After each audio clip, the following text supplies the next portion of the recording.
In professional wrestling, the most devastating moves don't always happen in the ring. Sometimes they happen when you least expect it, from the person you trust most. Last night on Raw, we witnessed one of the most shocking betrayals in recent WWE history when Rhea Ripley turned on Io Sky in a brutal backstage attack that nobody saw coming. What causes allies to become enemies? What drives a partnership to explode into violence? And what does this mean for the women's division moving forward? I'm your host here at Suplex Rumble, and today we're dissecting every moment, every motive, and every consequence of this earth-shattering betrayal. Hit that subscribe button because you do not want to miss this breakdown. Before we talk about the betrayal, we need to understand the relationship that was destroyed. Let's rewind and look at how Rhea Ripley and Io Sky came together. Rhea Ripley and Io Sky represent two different styles of dominance in WWE's women's division, and that's what made their alliance so compelling. Rhea Ripley is the eradicator, a powerhouse who combines raw strength with an intimidating presence that few can match. She's held championship gold, she's destroyed legends, and she carries herself like someone who was born to dominate. Her gothic aesthetic, her no-nonsense attitude, and her legitimate toughness make her one of the most feared women in WWE history. Then you have Io Sky, the innovative genius from Japan who brings a completely different energy.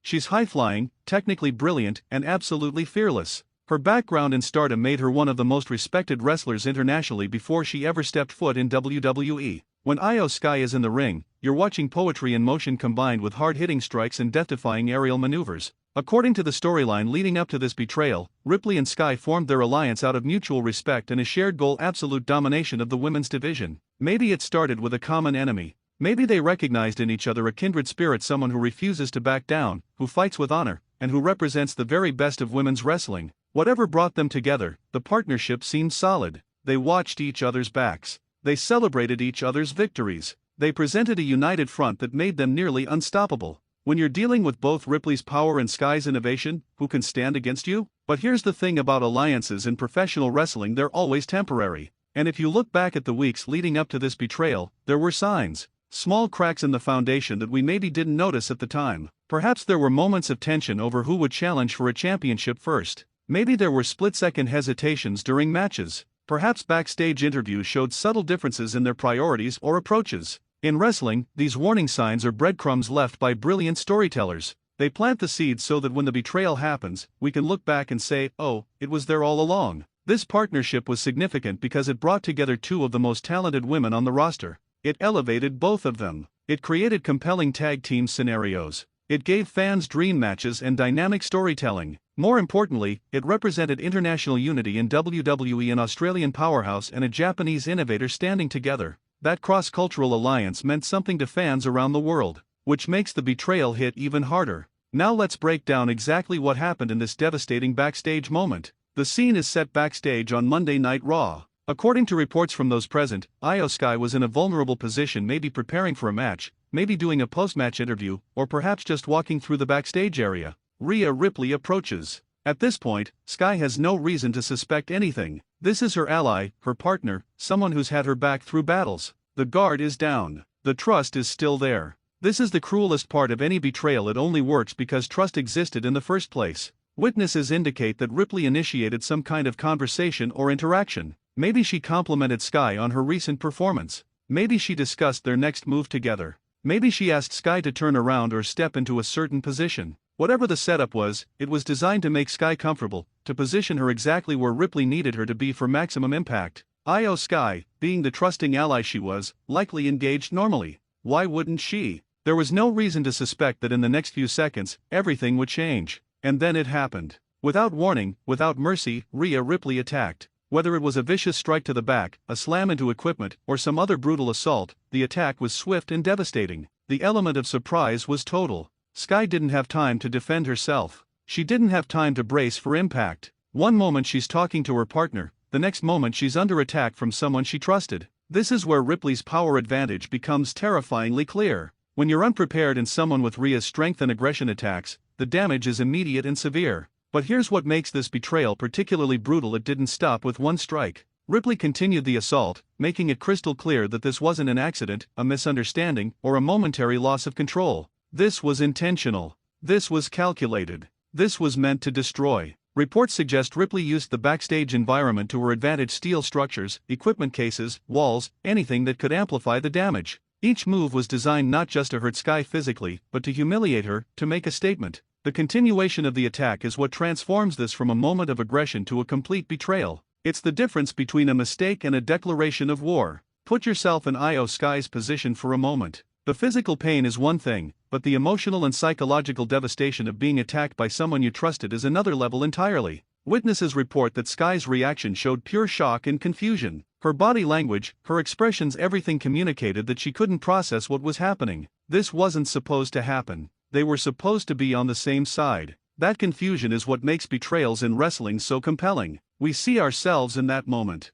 We've all been betrayed by someone we trusted, and even though this is sports entertainment, the emotion is real. Eventually, other wrestlers and officials rushed to the scene. Some tried to check on Io Sky, who was presumably injured and struggling. Others attempted to separate or restrain Rhea Ripley, though given her power and rage in that moment, it likely took multiple people. The chaos of the response adds to the impact of the moment. It shows that this wasn't a normal backstage disagreement, this was a serious assault that required immediate intervention. According to reports, before leaving the scene, Rhea Ripley made some kind of statement or gesture that made her intentions absolutely clear. Whether it was words directed at the fallen Sky, a look at the camera, or a symbolic action, she made sure everyone understood this was no accident. This was a message. This was a line being crossed. This was Rhea Ripley declaring that she stands alone, and anyone in her way, even former allies, will be destroyed. Now let's dig into the why. What could drive Rhea Ripley to betray Io Sky in such a brutal fashion? One of the most common motivations for betrayal in wrestling is championship gold.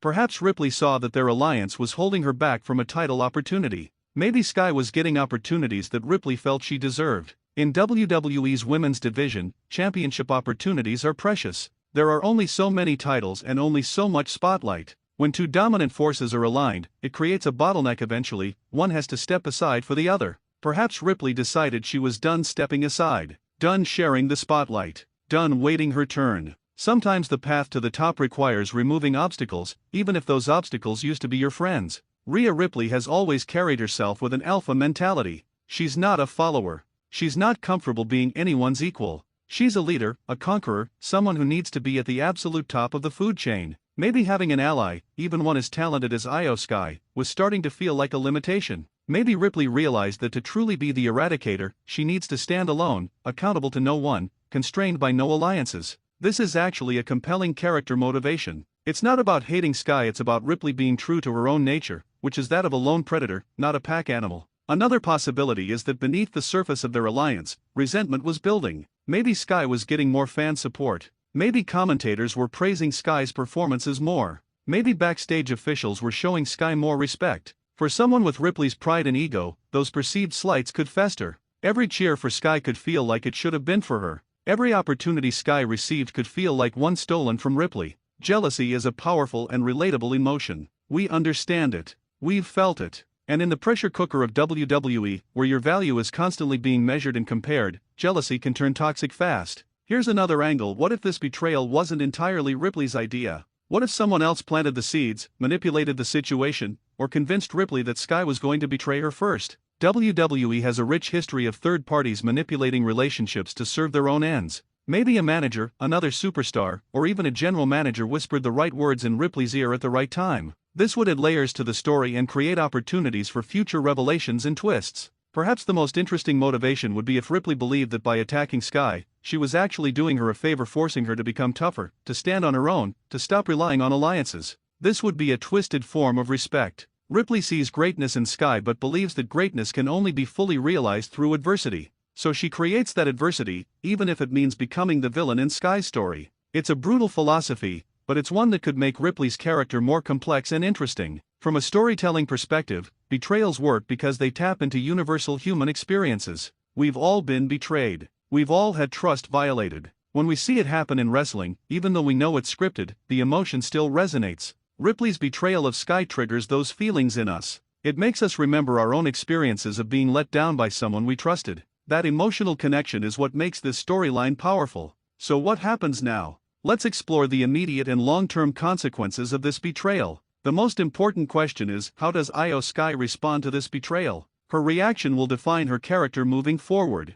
Does she come back seeking immediate revenge, attacking Ripley at every opportunity? Does she become more cautious and distrustful of future alliances? Does she channel the betrayal into motivation to capture championship gold and prove she doesn't need anyone? Each option creates a different character arc and different story possibilities. The beauty of WWE storytelling is that how Sky responds tells us who she really is when pushed to her limit. From a physical standpoint, if the attack was portrayed as causing legitimate injury, Sky might need time to recover. This absence can build sympathy from the audience and make her eventual return even more impactful. For Ripley, this betrayal likely represents a heel turn or a deepening of her already aggressive character. She's now